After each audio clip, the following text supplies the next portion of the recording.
Iniciamos el análisis de los regímenes de dosificación múltiple con este primer video, siguiendo el modelo abierto de un compartimento.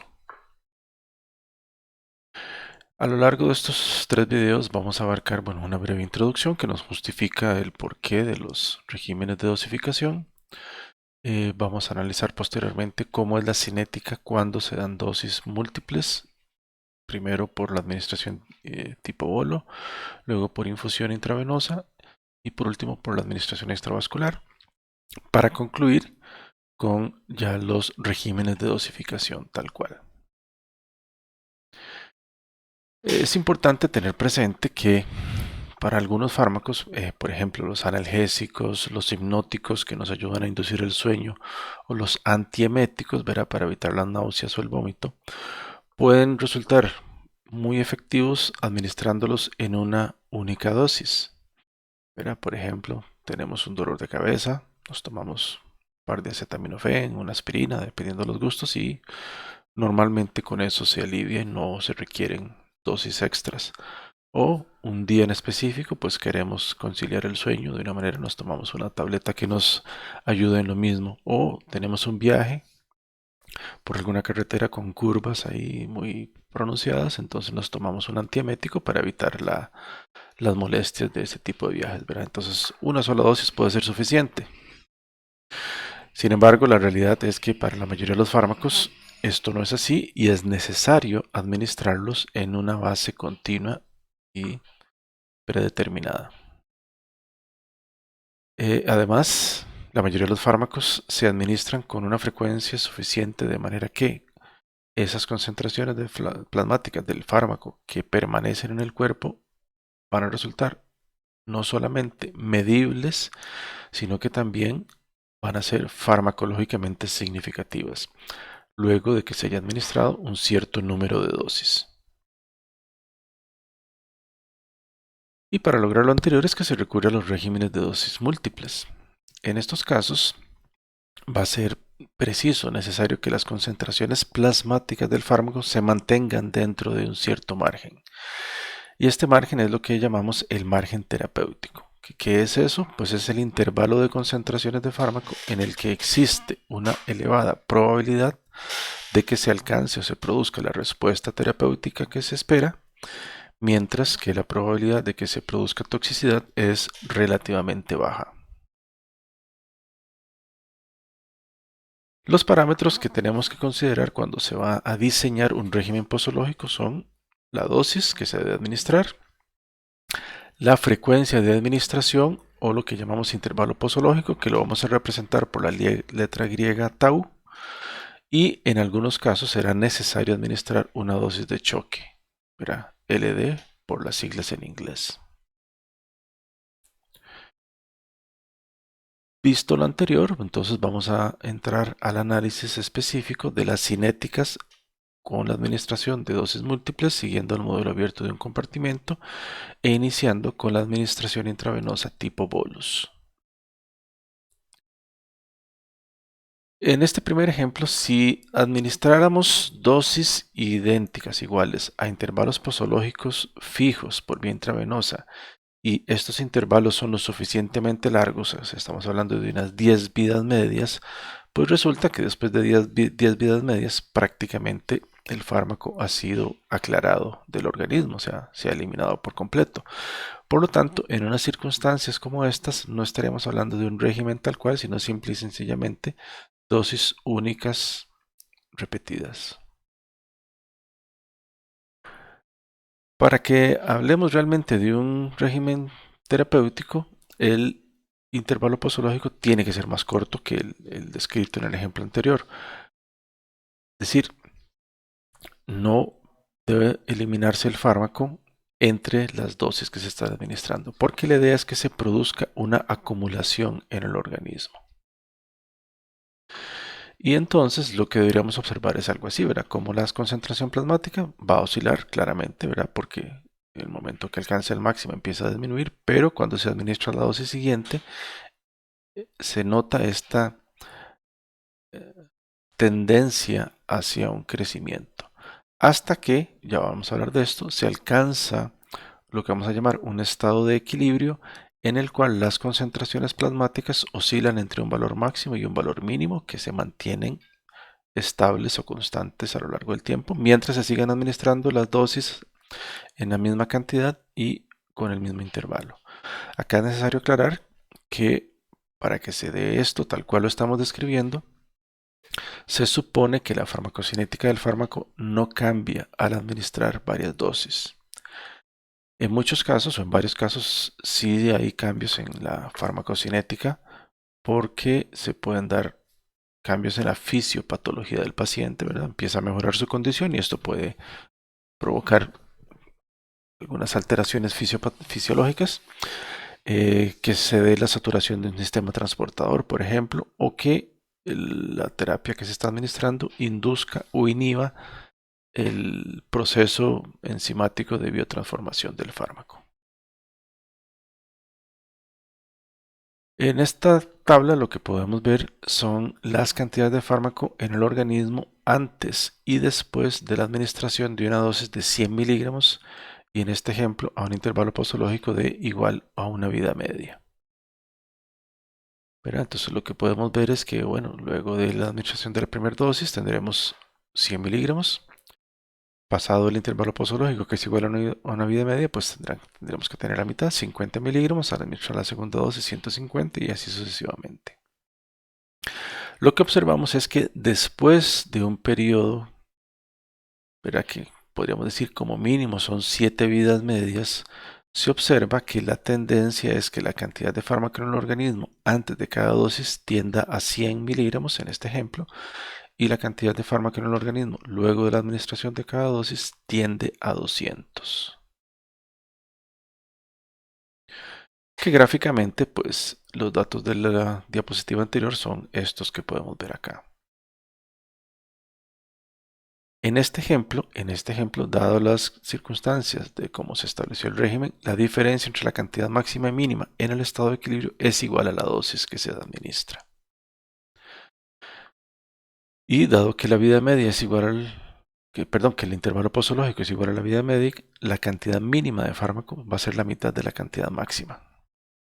Esto primero, que aparece acá, esto será cierto en cualquier régimen posológico terapéutico, ¿verdad? Siempre que nos aseguremos que se administre la misma dosis en el mismo intervalo posológico. Es decir, la cantidad que se elimina en ese intervalo posológico la reponemos con la siguiente dosis que se administra. Entonces, en esta administración intravenosa tipo bolos, siguiendo el modelo abierto de un compartimento, la cantidad de fármaco en función del tiempo, pues ya la sabemos, ¿verdad? La cantidad de fármaco es igual a la dosis por el exponencial e a la menos kl por t. Si tomamos el tiempo como un intervalo posológico, pues entonces la ecuación nos queda con esta forma. Por lo que podemos plantear que la cantidad plasmática mínima luego de una dosis o de la primera dosis pues será igual a esa dosis por el exponencial e a la menos kl por tau. ¿Por qué es la mínima? Porque justo cuando se cumple este intervalo posológico se administra la siguiente dosis que claramente provocará un incremento en la cantidad plasmática. Entonces, luego de esa segunda dosis, la cantidad de fármaco, pues, ¿qué va a ser? La mínima que teníamos más la dosis que hemos administrado. ¿Verdad? Que escribiéndolo en la ecuación, ¿verdad? Si teníamos la cantidad mínima que era igual a esto y le sumamos la dosis, pues entonces la cantidad máxima luego de la segunda dosis, pues será factorizando dosis por 1 más e a la menos kl por tau. Y transcurrido nuevamente el intervalo posológico, la cantidad mínima al final de la segunda dosis pues será igual a la máxima después de la segunda dosis por el exponencial e a la menos kl por tau, que desarrollando la ecuación nos quedará esto de acá. Repetimos, luego de la tercera dosis pues será la mínima de la segunda dosis más la dosis, desarrollando la ecuación vemos esto. Transcurrido el intervalo posológico, la cantidad mínima pues será igual a esto, que desarrollando la expresión nos queda así. Y ya con estos tres ejemplos podemos observar una tendencia en las ecuaciones para las cantidades máximas y mínimas.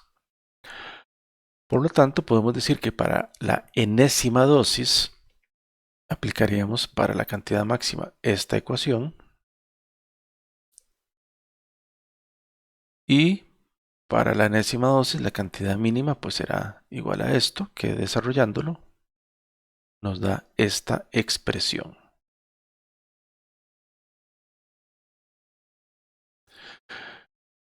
Con el fin de no tener que trabajar con estas ecuaciones así tan voluminosas, tan grandes, con ese montón de términos, vamos a hacer una simplificación. Vamos a llamar R a esta expresión que tenemos acá. R minúscula, esta expresión que tenemos acá. Y vamos a multiplicar ese R por E a la menos KL por tau. Por lo tanto, esto es lo que obtendremos. Y podemos decir entonces que si a R le restamos R por E a la menos KL por tau, el resultado será 1 menos E a la menos N KL por tau. ¿Qué es esto que tenemos acá? Sacando un factor común, R a la izquierda de la igualdad y despejando, tendríamos que R es igual a 1 menos E a la menos N KL por tau dividido entre 1 menos E a la menos KL por tau. Y por lo tanto tenemos acá que la cantidad plasmática máxima luego de n dosis pues será igual a la dosis por 1 menos E a la menos N KL por tau entre 1 menos E a la menos KL por tau. Ya vamos a recordar de dónde sale esto. Pero recordando que este término que tenemos acá, este cociente, es igual a R. Entonces nos devolvemos acá. Recordando que teníamos que la cantidad máxima luego de la enésima dosis es igual a la dosis por este término. Pero recuerden que habíamos dicho que R era igual a eso que tenemos allá. Por eso podemos decir que la cantidad máxima luego de la enésima dosis es igual a dosis por R y R es esto.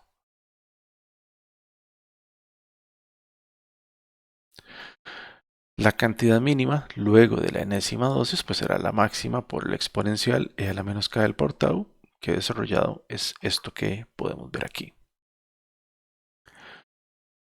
Hay que tener presente que cuando se van incrementando el número de dosis, el exponencial e a la menos nk del por tau empieza a hacerse cada vez más pequeño, por lo tanto es un término que tiende a cero.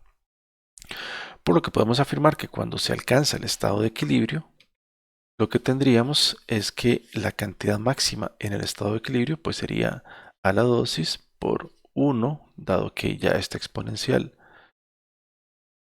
se hace 0, e a la menos nk del por t se hace 0, entonces quedaríamos 1 menos 0, por eso nos queda de esta manera. Si dividimos entre el volumen de distribución esta igualdad, pues tendríamos que la concentración máxima plasmática en el estado de equilibrio será igual a la dosis entre el volumen de distribución por 1 entre 1 menos e a la menos KL por tau. Y la cantidad plasmática mínima, así como la concentración plasmática mínima en el estado de equilibrio, pues sería igual a esto que tenemos acá. Aquí, perdón, hay un pequeño error, aquí sería cantidad plasmática mínima en el estado de equilibrio. Para que si recuerden, sería nada más multiplicar la máxima por el exponencial e a la menos k del por tau. Entonces ya tenemos, por ejemplo, las expresiones para calcular o determinar las concentraciones plasmáticas máximas en el estado de equilibrio. Y como vemos, dependen de la dosis, del volumen de distribución y del intervalo posológico, así como de la constante de eliminación del fármaco. Si procedemos entonces a comparar las cantidades máximas y mínimas en el equilibrio con las cantidades correspondientes luego de la primera dosis, hacemos este cociente, máxima en el equilibrio contra máxima luego de la primera dosis, o mínima en el equilibrio contra mínima después de la primera dosis, vemos que en ambos casos obtenemos un mismo resultado, 1 entre 1 menos e a la menos KL por tau. Y este término lo vamos a llamar R mayúscula, que corresponde a el índice de acumulación. Este índice de acumulación depende de la constante de velocidad de eliminación y del intervalo posológico. Y es independiente de la dosis que se administra. Es decir, para un fármaco determinado, el índice de acumulación del mismo es independiente de la dosis, solo depende de la constante de velocidad de eliminación y del intervalo posológico. Y lo usual es que este índice de acumulación se encuentre entre 1,5 y 2. ¿Qué quiere decir eso? Bueno, que la cantidad plasmática mínima en el estado de equilibrio debería ser entre 1,5 veces a 2 veces la cantidad plasmática mínima luego de la primera dosis. Digamos, esto es en el entorno ideal. No siempre se puede conseguir esto, pero deberíamos buscarse que ese índice de acumulación esté dentro de ese rango.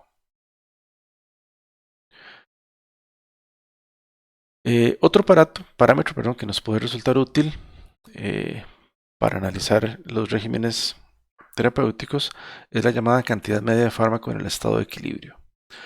Esta misma la podemos calcular basándonos en el concepto de meseta terapéutica. Tenemos entonces que para el fármaco por esta vía la velocidad media de incorporación es igual a la dosis dividida entre el intervalo posológico.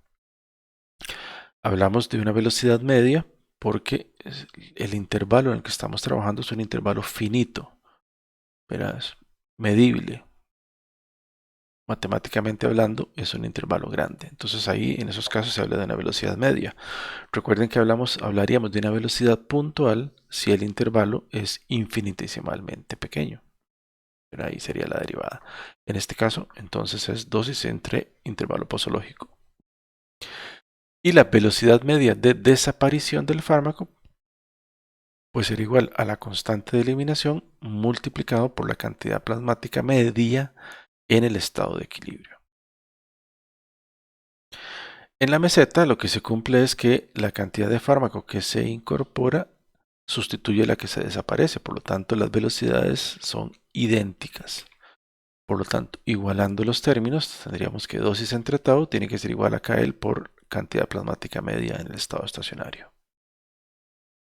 Y de acá despejamos esta cantidad plasmática media, que si la dividimos entre el volumen de distribución, obtendríamos la concentración plasmática media en el estado de equilibrio, que sería igual a la dosis entre tau por KL por VD, o, sabiendo que KL por VD es el aclaramiento, dosis entre tau por aclaramiento.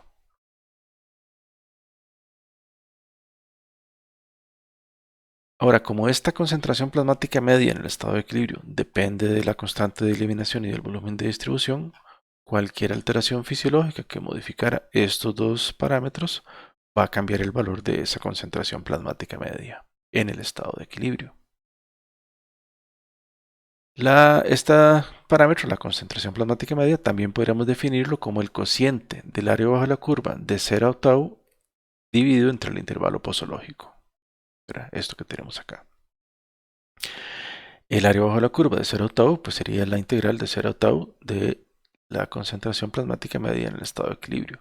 Y esto lo podemos aproximar a la integral de 0 a infinito de la concentración plasmática. Recordando que la integral de 0 a infinito de la concentración plasmática es igual a la dosis entre KL por VD.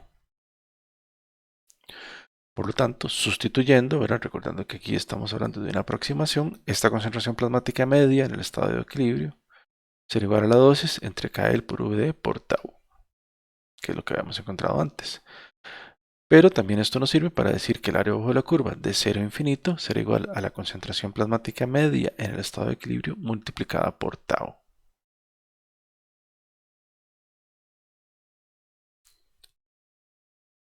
Aquellas comparaciones, o esos cocientes que habíamos hecho para las cantidades máximas y mínimas se cumplen también para las cantidades medias.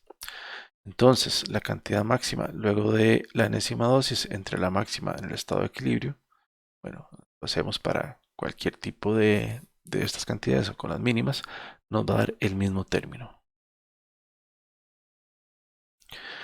Entonces, haciéndolo así, la concentración plasmática luego de la N102 dividido entre la concentración plasmática media en el estado de equilibrio va a ser igual a 1 menos C a la menos NKL por tau.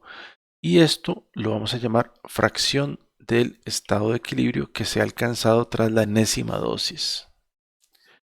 Y el tiempo necesario para llegar a esa fracción será N dosis por tau. O sea, el número de dosis por el intervalo posológico.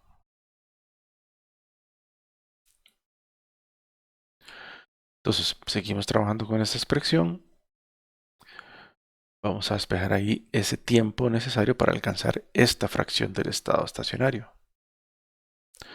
Luego acá tomando unos logaritmos y despejamos n por tau. Aquí tendríamos que menos n por tau es igual a 2303 KL, logaritmo de 1 menos la fracción del estado de equilibrio que se haya alcanzado.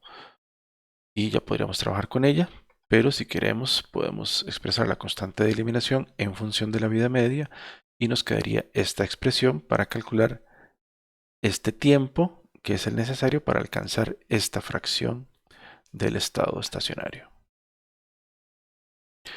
Ya vamos a ver esto qué implica. Entonces, en esta tabla lo que tenemos es el tiempo de administración expresado en unidades de vida media, es decir, aquí sería una vida media, dos vidas medias, etcétera, etcétera.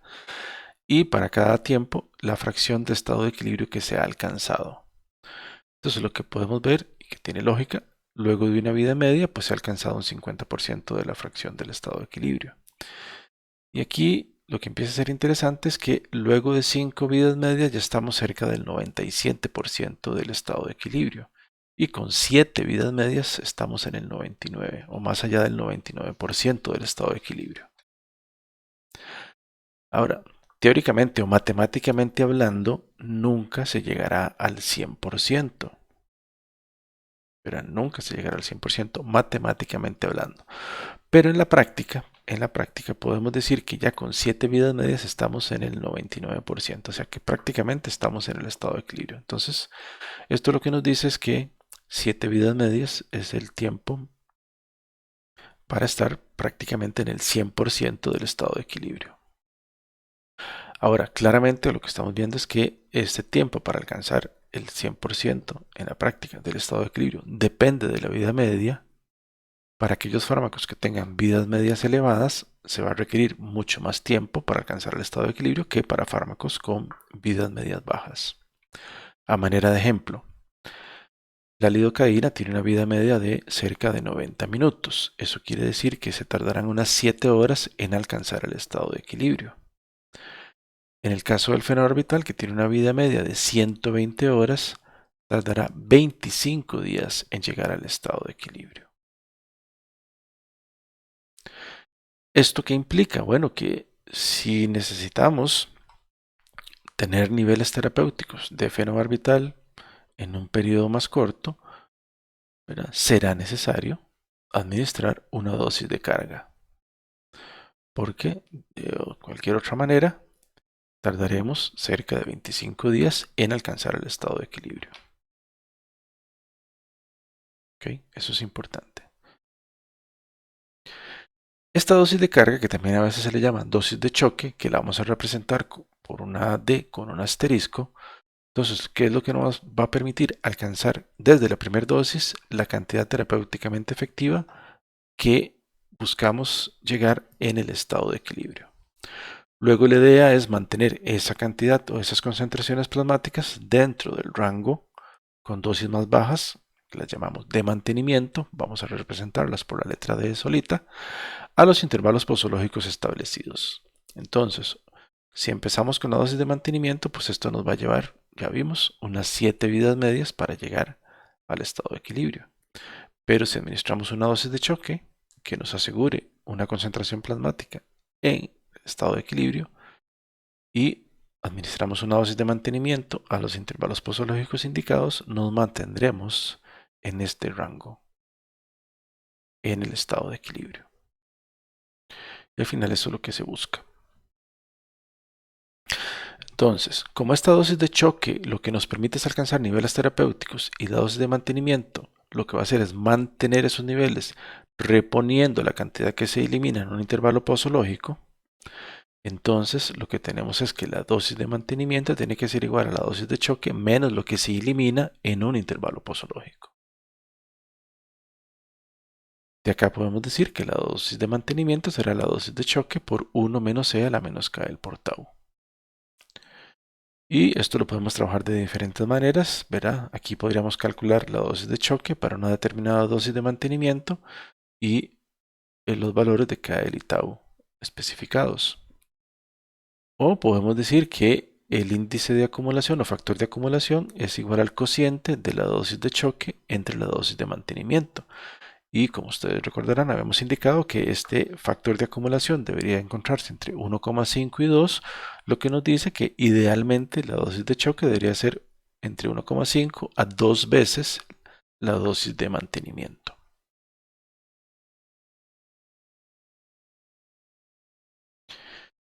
Y con esto concluimos esta primera parte.